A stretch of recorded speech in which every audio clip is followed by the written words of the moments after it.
In this video, I will show you how to connect your guitar, a microphone to audio interface to be able to stream or record on your phone, Android phone. We're also going to use a power bank, but one of the main ingredients is this adapter. This adapter is going to allow you to connect the audio interface to your phone, and you'll be able to also listen and monitor directly from the adapter. So let's set all that up and I'll show you how it works. Okay, so we have everything plugged in, okay, right there, the guitar and the mic.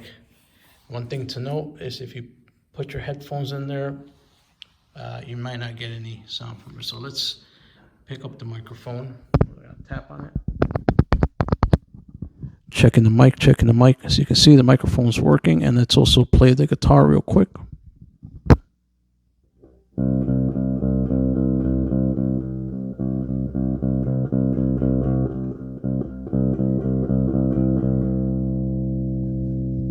Checking the mic. So there you go. That's how you connect the power going into the adapter. Okay, this part USB is connected to your device, the Mookie, right there, and that's how you can play guitar and you can sing at the same time with your microphone. And that's how you set that up. All right, hope you found that useful.